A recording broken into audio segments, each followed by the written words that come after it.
Celtics Beat is brought to you by Prize Picks and the Game Time app. What's up, everyone? Welcome in. New edition of Celtics Beat. And, well, if this were, I guess, like, I don't know if anyone watched the show Friends back when that was on for a decade. Pretty popular. I think you've heard of it. They used to organize all of their shows. They used to individually title each episode and be like, the one where this, the one where that, everyone was the one where. So if we did that here on this show, this would be the one where the Celtics are still better than the Knicks and the Timberwolves. So we're going to talk about a trade involving Karl Anthony Towns and Julius Randle, Dante DiVincenzo as well. A lot of good stuff. But hey, media day, it's behind us. Training camp, it is underway. A trip to Dubai right around the corner. I have no idea if our guest here, Adam Himmelsbach, is making that trip, but I do know that he went to Paris for the Olympics. So he's a world traveler as it is. Adam, welcome in, bud. How are you? Good, man. So I am going, and Nice. It's not Dubai. It's Abu Dhabi. Two different places. Is it? They're 100 miles apart. Oh, that's pretty close. Yeah, that's important. It wasn't like, yeah, so that's 3 continents over, Adam. Yeah, no, I mean, you're in the right vicinity. But yeah, no, it'll be my first time there. I'm flying out on Monday. Nice. So Actually, all right, well, what do you guys think important. about this? I just paid $190 of my own money, not to get reimbursed, to ensure it's a 14-hour flight. It was $190 to ensure that the seat next to me will be empty. Really? Money well spent. Money well spent. Absolutely. How has nobody corrected me on this, on the location of these games until now? Like, how long have I been saying Dubai? It takes a real journalist to come on and be like, as a matter of fact, I mean, look, 100 miles significant. I could leave this state in 100 miles easily. See? Yeah, it's Abu Dhabi, which has been described to me as Dubai is, I guess, the more Las Vegas-y one. Abu Dhabi is a little more low-key. It's how people have said it, but I have no idea. Is it like the for Hawaii people? Is it like the Kauai as compared to, Maui, something like that? Maybe. I don't know any Hawaii comps. It's a little more chill. I thought we were just naming extravagant places. All right, it's great to have you here with us. We do need to talk about that trade that I think sort of shook the NBA world here in the offseason a little bit. It's an interesting trade for both teams. I'm a little bit conflicted in terms of how I feel about it and with regard to, how much it really necessarily helped either team. So definitely want both of your perspectives on that. I know there were a lot of opinions on social media, a lot of, I don't know, kind of,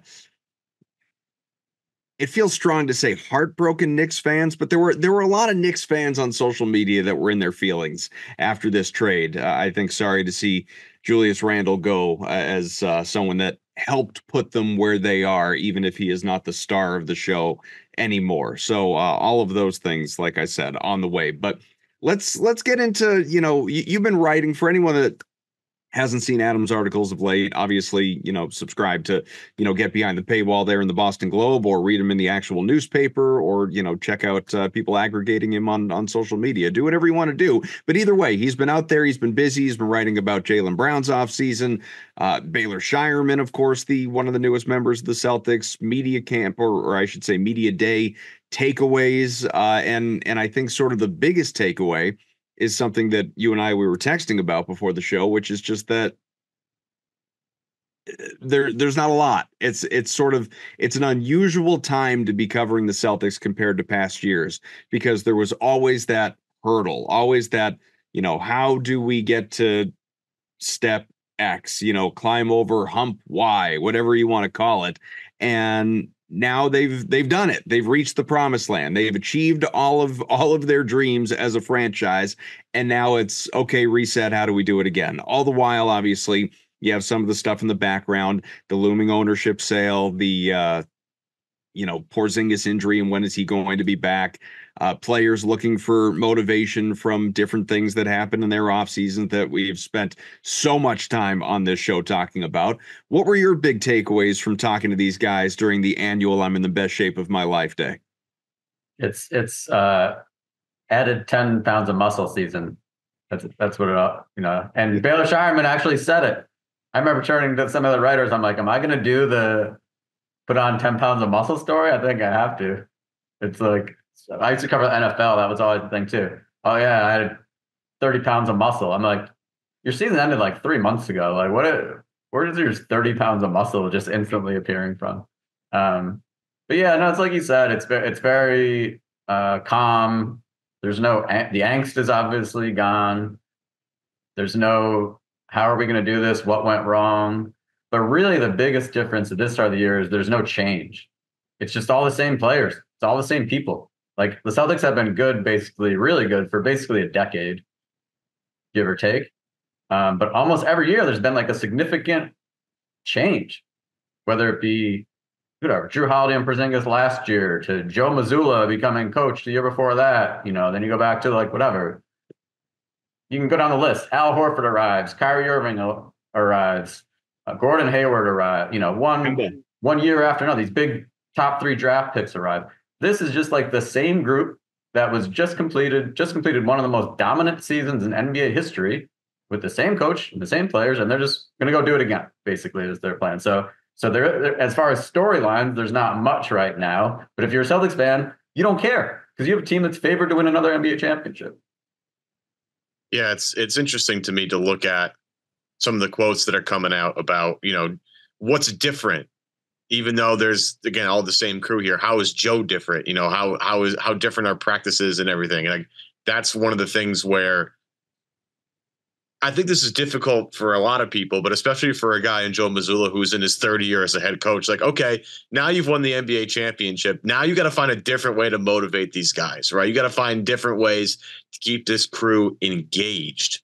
And I think some of the quotes that are coming out, Lonnie Walker is a little different in terms of that story. I've never met anybody like Joe Mazzulla. I tried to ask him if he's going to see one of the boxing fights that is coming up, and he said, I don't like pillow fights or whatever he just said. Like it was a great quote. So, in where you're sitting, Adam, how are people trying to make things different and trying to keep this crew from getting complacent? Because sometimes when you've risen to the mountaintop and you've accomplished the hardest thing you've needed to accomplish in your career, sometimes it's like, all right, maybe, you take a step back and you ease up a little bit. How is everybody trying to keep that competition, that fiery feeling going? Yeah, I think that kind of remains to be seen. But one thing that has become very clear this week, and this is really a Joe Mazzulla directive, and you hear it talking to players, you hear it talking to him in press conferences, even off to the side when we're just kind of BSing with them a little bit. They are not all in on this idea of defending a title and repeating as champions. They want to separate from that completely. This is a new season and a new team, and their goal is to win a championship. And they don't want to relate it at all to last year and the challenges of doing it again. And no one's done it since the Warriors. They're trying to block that out completely. And they've made that very clear these first few days. I'm not sure necessarily the primary reason behind it. Maybe it's just like an extra distraction. Joe is a big narrative guy. It sets this narrative of, oh, can they be the first? Can they do this? We're like, no, we're just here to win a championship this year. We're not worried about what happened in the past. But that's been the biggest take so far from me. Do you think, obviously, like the person I'm going to mention, not the first person by any means in sports coaching history to think this way, but, for 20 years, that was very much a Bill Belichickism. One year does not roll over into the next. Every year is its own entity, and you reset and you restart the clock and all of that stuff. And, obviously, Mazzulla being a Rhode Islander and a New England local, I'm sure, at least to some degree, a Patriots fan, maybe even a diehard one. I have no idea, but someone that, has spent time down there, probably got to know Bill on some level before his exodus. Do you think it comes from that a little bit and just sort of the way the Patriots carried themselves? It's possible. I don't get that sense though. To me, it feels like Joe is always very aware of finding any little thing that could cause added pressure or added distraction. And if a player feels a little ounce of extra pressure to try to do it again, he doesn't want them to feel that. He wants them to just feel like they're here to be a really good basketball team together and try to win championship together, not think about becoming the first team since the Warriors to win 2 in a row. Not thinking about, why aren't you doing this that you did last year so well? What's going on? He wants this to be a standalone season. And I think that's going to be, Joe is you've seen it, he's a big themes guy. There's things he hits throughout a season. It feels like that's going to be a common theme, especially early. He's going to be asked, whatever. National media will come in. It's going to be questioned. Like, obviously, they didn't have any like losing streaks last year, but when they do, what? How's this compared to when you guys made the run past the Mavericks? Oh, how's this compared? And he's going to shut that down. At some point, he'll shut down comps to last year, I think, pretty quickly. Something that Evan and I've, what we've been talking on the show, obviously, it's a lot of like summer filler, right? Leading up to the season or even leading up to this point, quite frankly, where the guys are back and talking again. And there were a lot of things that, especially Olympic driven or, Tatum not winning finals MVP, which, he's been pretty vocal recently about wanting to win one of those at some point and being fairly certain that he's going to. There's no lack of confidence and bravado there, and that's fine. There's no criticism of that. But, we've been talking a lot about this quest to win again. And we can say it, Joe, sorry. For you, in your mind, other than injury, because injury is unpredictable, what does trip them up? What is something that, as you look around the rest of the league and the Celtics coming off of what was truly in many ways an historic year? I mean, just absolutely demolished the league, regular season, steamrolled in the playoffs. I mean, there were, like the Pacers series was competitive game to game, but it was still a sweep. Like the Celtics were never really pushed last year in the way that obviously past Celtics teams have been, past champions have been. So what this year is the thing that makes them stumble a little, if anything? Yeah, I mean, obviously you mentioned injuries. That's the most obvious one. But aside from that, I think it would be the rest of the league existing, kind of. Like, I know Celtics fans don't want to hear this, but there were other teams that were hardly at full strength, and teams have gotten better this summer. Celtics didn't really have a big need to get a lot better, but other teams did, and I feel like they got better. So there could be new challenges there. And then within their roster, there's not many weak spots, but you could say, like, hey, what if this is the year Al Horford finally gets old? What if this is where it shows? Whatever. Drew Holiday's going to be 35 this year. What if Drew takes a step back? Like, this is no longer the team for all those years. Oh, they're so young, they're up and coming. Like, they're starting to at least get toward that. Some of the guys, Derek White's 30. Like, they're still young, but it's a different phase where it's possible. I would say there's a world where that would start creeping in a little bit. I don't see that happening, but if you're trying to identify things, that would be one. Prize Picks is America's #1 daily fantasy sports app. Over 5 million active members. It's a big number, and for good reason. Prize Picks, it's the easiest, most exciting way to play daily fantasy sports. And unlike other apps, on Prize Picks, it's you against the numbers. That's it. All you do, you pick more or less on 2 to 6 player stat projections. You watch the winnings just simply roll in. Prize Picks is getting you ready for this football season with a slam dunk offer for the entire month of September, folks. Caleb Williams, Bears quarterback, #1 pick. All he's got to do is notch 1 passing yard at any game the entire month of September. Just one, Kaufman. Just one. That's it. Any game in September, 1 passing yard. Use that pick with any other combination of stat projections to start building your bank account today. All right, well, Prize Picks is the only real money daily fantasy platform with an injury insurance policy. So your lineups, they stay in play even if one of your players does get injured. If your player leaves in the first half, doesn't return, Prize Picks, well, they keep your picks still alive, which is a wonderful thing, obviously. Download the Prize Picks apps today. Use code CLNS. Get $50 instantly when you play $5. Get $50 instantly when you play just $5. Code CLNS on Prize Picks. Again, get $50 instantly when you play $5. You don't even need to receive to win to receive the $50 bonus. You just get it by playing that $5. I mean, truly, find me a better deal. I'm not sure you can. It's guaranteed. Prize Picks. Run your game. Speaking of health, one of the biggest things to come out of media day was the health surrounding Kristaps Porzingis. There seems to be a little bit of optimism surrounding his return to the Celtics. I mean, I think a lot of us originally were looking, 2025, probably January, February, somewhere in there for him to get ramped up, to normal playing time and getting him back into playing shape, so to speak. Brad spoke earlier and said that it's possible that he's coming back earlier than that, and his progress has been pretty, I would say either at schedule or slightly ahead of schedule. Have you been able to uncover anything more about his timeline and when they expect him back? Yeah, I'm sure you guys have noticed over the years, the Celtics are not big timeline people. They hate putting him out because then once a guy doesn't reach it, it's like, oh, setback. They're like, no. So they either don't do timelines or they do big timelines. And it looks like they came back earlier than they really did when they, in their head, they knew that was the long end of a timeline. So that's what it kind of sounds like is happening here. He's doing well. Like he said, he's already started contact workouts. He's on the court again. But there's really no rush, right? Like they're going to be one of the top 3 seeds in the East. If he probably doesn't play a game this year, if we're being honest. They want, like anything else, like they're going to be careful with Al again. I'm sure Al's not playing back-to-backs. I bet his minutes are down even a bit from last year. But they feel good about the other guys they have. Like, they feel good about Xavier Tillman, Luke Cornett, Nemeas Queta. Like, they have other guys that they're eager to see what they can bring, and also eager to get them valuable opportunities because, again, you never know when you might need them. Who knows when you need Xavier to hit a big 3 in a finals game. Then you bring Kristaps back whenever he's ready. Like if he's, let's say he's ready December 15th, like let's say he's totally ready. My guess is he comes back like 2 weeks after that, just to err on the major side of caution. Well, and to that end, like I've been saying, Ev, I've been saying on the show for 3 months or 2 months, whatever it's been, that, we've known Porzingis was going to miss considerable time.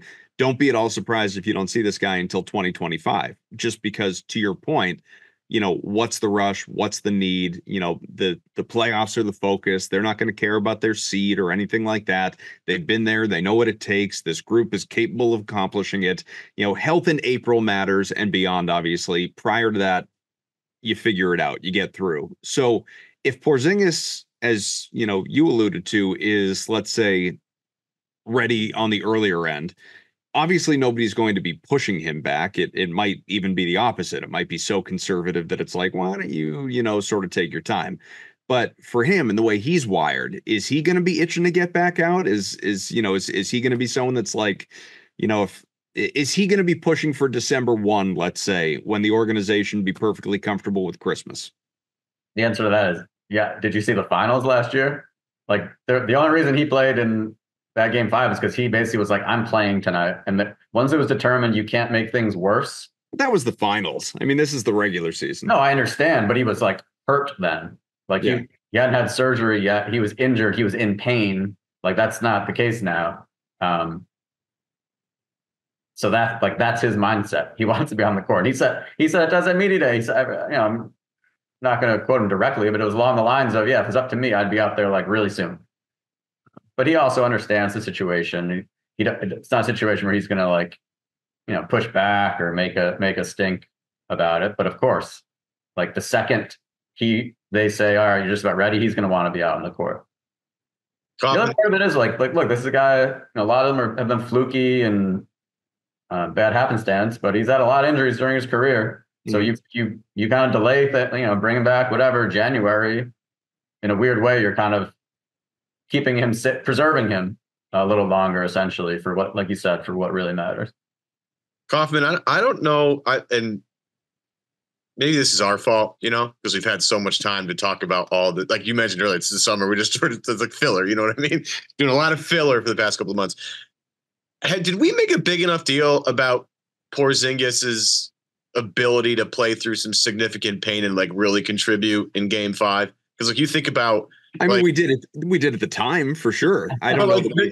I don't know if there's been a summer celebration of Porzingis. Well, we still talk about the bloody sock game like it happened, yesterday, and that was literally, 20 years ago. You have like one of my favorite storylines, like Logan Mankins played on a torn ACL like all year, right, for the Patriots, 1 year, right? Like, where does he rank in this? Like, it just popped in my head. Like, where does he rank in this pantheon of Boston athletes that have sacrificed legitimate pain and suffering to just for the greater good and win a title here? I don't know if we've dedicated time to that. Like, feel free to disagree, obviously, but to me, and I said this at the time, the Celtics beat the Mavericks with or without Porzingis. So I don't think it's we're not anywhere close to like the bloody sock level or anything like that. But at the same time, I will readily admit that when he returned, that first game in that first quarter, just as a tone setter and the importance of that moment and, the energy in the building and all of that, like, yeah, that was incredibly significant. I mean, that, you could say it further pushed things in the Celtics direction. Absolutely. But even if it never happened, I think we're still talking about, banner 18 in the rear view. I think that's a good point. It's, to me, the bigger return is coming back from the calf strain more than after the ankle for game 5. That was, like you said, it set the tone for the series. The energy when he got out onto the court was insane. And then he just like, oh, what are you going to get from him? And he just dominated the game, like just took over. And you're like, okay, these guys are going to be fine. Yeah, I started seeing somebody reposted a video of him coming out of the tunnel recently, that game 1, and how just like the boom that happened when he the Willis Reed moment. Yeah, it's people are like, it felt like a wrestling, like in like, obviously topically with the McMahon documentary coming out, it felt like a wrestling moment where like the guy's coming out from the back and like The Rock or Stone Cold like hits the Titantron right at the beginning, and you have that boom where everybody goes nuts. Like the footage That's from what they were going for. That's definitely what they were going for. Yeah. Well, you know what? I think it worked, boys. I think it worked. And we're powered by Game Time. Football season, it's here. Don't let people tell you football season's coming, because listen, the college football season, that is, literally days away. And the NFL season, that is beginning September 5th. It is right around the corner. The time to start planning is coming up. The season with our friends over at Game Time, a great opportunity to get out to games. Obviously, Game Time is a new feature. It is called Game Time Picks. Makes getting tickets to see your favorite teams, like the Patriots, for instance, play live so easy, so incredibly easy. You have Game Time Picks filters out the fluff, okay? Shows you incredible deals on great seats. You don't have to waste time searching through thousands of tickets. There's so many other places that you get bogged down. Game Time, it just makes things so easy. Yeah, my favorite part, I was scrolling through it the other day, and I was like, this is what's really great is sometimes you have a significant other at home, Adam. Some of us do as well. And sometimes you look at your significant other and say, what do you want to do today? Because I don't know. What do you want to do today? Well, guess what? Game Time has something for you. You can be a little spontaneous. Get a little inspiration from Game Time. Let them help you with their This Weekend tab. Scroll through and find some events that are, around your area. They'll give you the price of everything. You can grab your tickets and have them right on your phone out of the house. It only takes a few minutes for you to do so, and curation makes it easier to save more on sports, concerts, comedy, theater. All of it is shown up front. No surprise fees at checkouts, which is my least favorite thing about buying tickets anywhere. And you get a panoramic view from your seat in the app before you buy, Kaufman. It's just way easier. Take the guesswork out of buying tickets. Use Game Time. Download the Game Time app, create an account, use the code CLNS. Again, that is code CLNS for $20 off your first purchase. Terms apply. Again, create an account, redeem the code. It is CLNS, $20 off. Download the Game Time app today. What time is it? Game time. Let's get back to the show. So as far as like you mentioned before, Himmelsbach, the what potentially trips up the Celtics or what gets in their way of we got to get used to saying banner 19 now, the existence of the rest of the league and what other teams have done to try and get on the Celtics level or get closer, narrow the gap, whatever it may be. Obviously, the Knicks, who I have the utmost respect for. I thought that a Celtics Knicks playoff series last year would have been incredible had we gotten it. And, Indiana was able to squeak it out, obviously, and knock off the Knicks. But that I was as injury ravaged as New York was at the time. I still thought, Boston was going to win in my mind, but I still thought you'd get a fight, you'd get a series, Brunson and the way those guys are wired, and they're mentally tough and physically they'll bang you around and all of that. They've mixed it up a little bit here. Now, Randall, obviously, one of those guys that was not healthy at the time. He's out of the picture. You have Karl Anthony Towns come in. I think this is really interesting. My initial blush of this trade, and Dante DiVincenzo is, some people are saying, well, it's a sell high moment, on him. Maybe. I think he's a really solid player. I'd even put a poll out on Twitter just for funsies. Like, if you're a Celtics fan, you could have any one of the three guys that were involved in that trade. Who would you be? And it sort of restored my faith in humanity that people didn't just immediately flock to the name. It like the leading vote getter was DiVincenzo, and not Towns, not Randall, and I just thought that was awesome because I wholeheartedly agree with it, which is why I put the poll out. I wanted to see if people were on the same wavelength, the same page as me with that. But my initial blush, and I want both of your opinions of that trade, was I felt like it was the Knicks admitting that Randall's not a good fit there. I felt like it was the Timberwolves admitting that as far as what Towns gives you, you've hit a ceiling, and that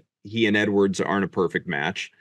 And we're just going to try something different. And maybe it is win-win. Maybe it doesn't make either team exponentially better. Seems like the social media reaction was very pro. This is awesome for the Timberwolves. What Adam, obviously starting with you. I mean, how did you see it, and where does it take us in terms of teams that are trying to compete with Boston? So some social media reaction is awesome from the Timberwolves. Like a lot of those, I feel like are Celtics fan. Like whenever it's the team that's like your rival in your division, the first reaction, oh, that was a horrible deal for them. Like if you're going social, I actually like it for the Knicks. I think it's a good move. You know, who knows, right? Like who knows how it's all going to shake out. But to add a 7-footer who shoots above 40% from three, can space the floor for Jalen Brunson. You know, when Mitchell Robinson comes back from his injury, can play alongside him at 4. I like the move. Like I think, you know, people like, oh, you know, DiVincenzo and Randall, like I said, Randall was kind of a clunky fit. They were probably going to be trading him somewhere. Was there a deal really anywhere where you're going to get a player back who's better than Karl Towns? Probably not. And I always make this comp when there's like a 2-for-1 deal. Like I don't know if you guys collected baseball cards when you were a kid, but like whenever you're trading with your buddy, like, all right, I'll give you these 3 guys for your 1 guy. Three. I'm giving you 3 cards. Yeah, deal. Like that's all well and good, but like those minutes go somewhere. So like, is the gap from Dante DiVincenzo to like Deuce McBride so massive? Now Deuce McBride just gets some more minutes. Okay, we've upgraded Julius Randle to Karl Towns. Maybe downgrade a little bit here. I think the ultimate upgrade is worth it for the Knicks. We'll see. Like nobody knows, but I think it's a smart trade. It's something that they're trying something different. Again, you know, Randall is a weird fit kind of with that team. And it's kind of been one of the off-season things that we've poked at, right? If you're, you know, trying to create content, it's like, okay, what do you do with Randall here? You know, this is a team that doesn't look like he fits into with OG, with, again, the Nova Knicks, with Brunson and with Bridges, and it just doesn't make a lot of sense. Does he come off the bench? Like what happens here? So Randall gets to go somewhere where, you know, he'll probably come off the bench. Maybe, I don't know. I think it's great for Minnesota because I think by losing Karl Towns, that means more Naz Reid. And I think that's really great for the Timberwolves. I really think they should be playing Naz Reid more anyway. So I think they're going to stumble into that, which is great, but it doesn't really affect the Celtics that much unless they meet in the finals. Meanwhile, the Knicks, like, again, I get the idea of it. This has been sort of an idea that's been kicked around for a while because of the Leon Rose connection here in Worldwide West and just the connection they have with all the Kentucky guys that are around the NBA, whether it be Devin Booker or, you know, name your favorite Kentucky player. It seems like a lot of them have been tied to the Knicks at some point. And so they go out and get Karl-Anthony Towns. Now, I'm curious to see what he looks like with Brunson and with a Robinson behind him, very similar to Gobert, that can clean up a lot of the junk. He can certainly space the floor. I just don't think Karl-Anthony Towns is a particularly smart player. Especially when it comes to his foul habits. Like he fouls all the time. And sometimes in games you can just kind of see him disengage. And I don't think the Knicks fans are happy with guys that do that. I mean, Julius Randle did that all the time. And the Knicks fans got on him for that. Now, you know, Randle's able to kind of clean up his image. We'll see if Towns can do that. That's a huge salary number with Towns. I'm not the biggest cat guy. I'm going to be totally honest with you. I can see the idea of bringing him in, get him in a new situation, new environment. Maybe it brings something out of him. But I don't think as a guy that covers the Celtics, like I just don't know if it makes them any different in terms of do I fear them any more than I already did? No, like I think the Mikal Bridges thing moved the needle for me way more than this.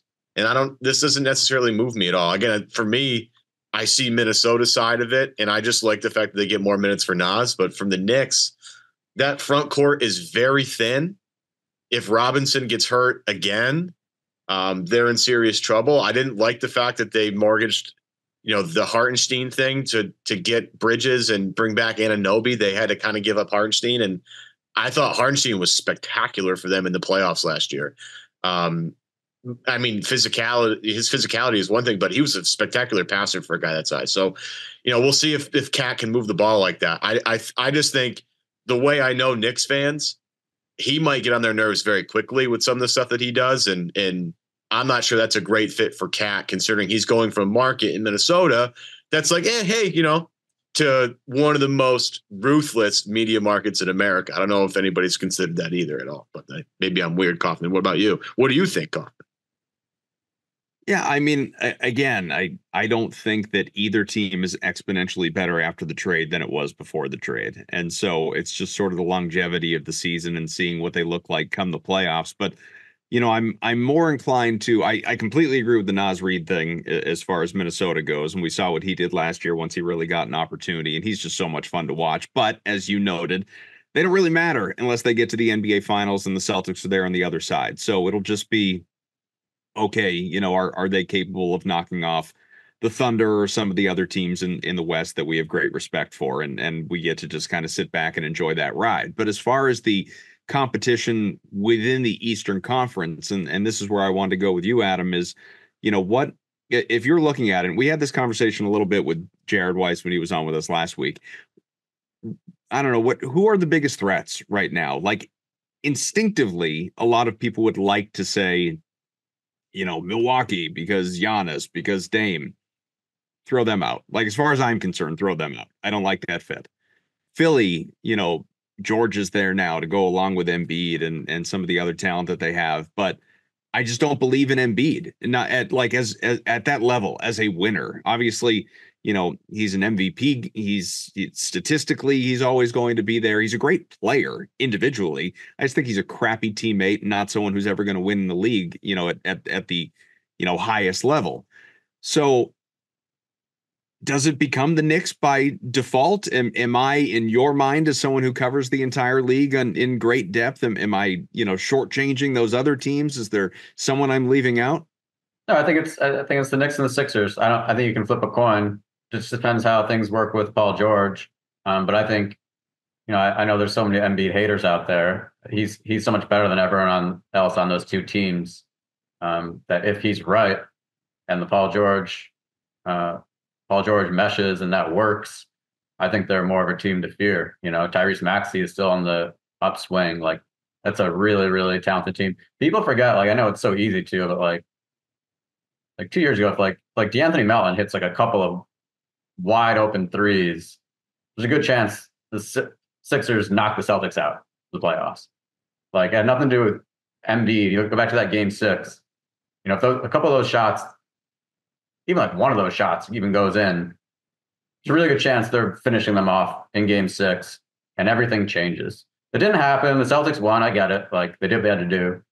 But like, when Embiid is right, which hasn't been that often, but when he's right, he's shown he can still be a dominant force. So who knows? He's getting older too. We talked about age, like he's getting older. I wouldn't feel good about him playing a full season completely healthy. But if he does, and Paul George has injury concerns as well, if he stays healthy, I think their ceiling is probably the higher of the two teams. But you got to factor those things in. What's happened in the past. So I think it's Knicks, Sixers, and then Gap. I agree with you on the Bucks. They're just old and haven't really done much to get better. And also Doc's the coach, but that's a conversation for another day. We can, Adam, before we let you go here and wrap up this show, and this can be a transitionary topic. We can start it here. We can continue it next week with whoever we have on with us, because I think we've talked a lot about Tatum and Brown individually and the whole Tatum not playing at the Olympics as much as everyone thought he should, the DNPs and Kerr and all of that, and not winning either of the MVPs, finals, or even Eastern Conference. And then Brown, obviously, his not being all NBA, any of those teams, being left off the Olympic roster, and just their individual motivations, I guess, for lack of a better way of putting it, this year. And, Missoula with the great quote, or Tatum, I guess, the great quote about Missoula saying that, nobody was happier that I was a DNP at the Olympics than Joe. So I asked Joe about that the next day. Yeah. And he like interrupted me, like I just interrupted you, and flashed a big smile. He goes, "Oh yeah, he's right. I loved it." I'm like, all right. I love it. I love the way the dude's wired. I hope he's the coach for life, so long as they stay competitive. He's just a great soundbite, fun to listen to, and I think he's crazy in all of the right ways. But, like I said, you wrote recently about Brown, and I wasn't at media day, but just, looking at coverage and looking at the even just like shoot around or training camp like videos that are making their way on social media. Like Brown, you talked about the whole it's I put on 10 pounds of muscle off season. Like he looks huge. I don't know if it's partially the face looks slimmer because he shaved the beard and it's more of a stubble situation as opposed to the big bushy thing, and that like in some way plays mind games with your eyes and makes the body look bad. I have no idea, but he looks just effing shredded right now. And clearly we saw from a lot of the stuff that he put out in the offseason what he has been working on, and so he's clearly bigger. Which of these guys, if you had to pick, and hopefully the answer is both, right? But if you had to pick, with Tatum working on the mechanics of his shot and trying to get himself right a little bit with an issue that never mind the Olympics, goes back to the playoffs last year, even beyond that, actually, which of these guys do you think is better positioned mentally, physically, both, for their game going to yet another level this season? That's a tough question. I don't think there's indications that one or the others more position dominant. I think there's probably, like, Jason has been first team All NBA for 3 years, like not so much last year, but year before. He spent a good chunk of the season as a leading MVP candidate. So if you pull out Jalen's conference final, like let's say Jalen doesn't win conference finals and finals MVP, you think the ceiling for him will be much higher. But now he's kind of, by doing that, that's a pretty big ceiling moment. By the way, oh, here I am, conference finals MVP and finals MVP. So maybe Jalen, but the thing is, they don't need them to get like a lot better. There's small tweaks here and there. You mentioned Jason's shooting. I'll be curious to see, when he was shooting around in front of us a few times, like his shot looked different. That hitch is gone. I put this in one of my stories. Maybe he's just workshopping something and seeing how it feels while he's shooting around after a training camp practice. And then when the games start, it looks the same, or maybe there's going to be a major adjustment. But these guys are always, focused on ways to get better and finding holes in their game. You saw with Jalen last year, like after every single practice, he would spend like 20 minutes working on his reads with like 4 assistant coaches. Very simple stuff, but he was aware the turnovers were a problem, and his ability as a playmaker needed to improve, and it did. It got better. Is there still room for it to get better? Absolutely. But these guys are really good at kind of working to try to improve their faults. It's like I said, we'll wrap here, and Ev, we can continue that topic next week. But just in general, in a general sports sense, it fascinates me, and it's not uncommon. It's actually very common, but it fascinates me how, whether you're talking about a batter playing with his stance in baseball and altering the way that he swings, or obviously, like you said, Tatum with the hitch in his giddy up, if you will, and looking for the mechanics of a different shot, or, maybe a quarterback throwing the ball differently. I mean, all these guys, they work on their craft in a different way, and they're constantly honing it. But it's an apples to orange things, but it'd be like, us, like, like podcasters, radio, TV people hosting a show, and all of a sudden just trying to talk differently, and and like carry ourselves in a completely different way. It's wild to me that these guys can do something largely the same way for much of their life, or at least their professional life, and take them to a certain level of success, and then just be like, yeah, it hasn't been working lately, I'm going to change it. I'm just going to like totally reinvent the way that I do this. I like I said, I'm fascinated with maybe we ought to have like Drew Hanlon on the show and get into that. If anyone could break that type of thing down, it'd be him. But I talked to Drew 2 days ago. I wanted to talk his story, and he, in a rare moment, said he's letting Jason talk about his shooting. He doesn't want to talk about any changes in his shooting form. Interesting. But again, I'll be curious to see what it looks like when, like, it's one thing to, when you're messing around after practice, to be like, all right, let's try this. And then another thing when there's 3 minutes left in the fourth quarter, Drew Holiday's passing ball in the corner, and, like, does the muscle memory kick in at that point, or is it that shot? We'll see. Yeah, it's going to be a fun thing to watch. But anyway, Adam Himmelsbach, like I said, check him out, obviously, on Twitter. Check, at Adam Himmelsbach. Check him out in the Globe and all of his great work there. And like I said, he's been putting stories out on Brown, on Shireman, who we didn't even really get into at all. Looking forward to seeing the, extra from the town get an opportunity with the team this year. Holy crap, the way this dude did he look that way in college? He's quite literally your cousin from Boston. He looks just like God. That's like a makeover. You look at the before and after pictures. He had like shaggy hair. Crazy. That's what I mean. Like when I was watching video, not that I was like regularly watching him in college, but going back and watching highlights, different dude. That is not the guy that showed up to media day. This guy looks like he's trying to be Jeremy Renner in the town. It's unbelievable. But Himmelsbach, we always enjoy when you hop on, man. Get back to checking out Syracuse, who hopefully, as we sit here, is continuing to smack around Holy Cross. And 28-14. I've been watching out of the corner of my eye. Ah, beautiful. Well, that's not great if you had the 28.5 point spread, but a lot of time left in the game.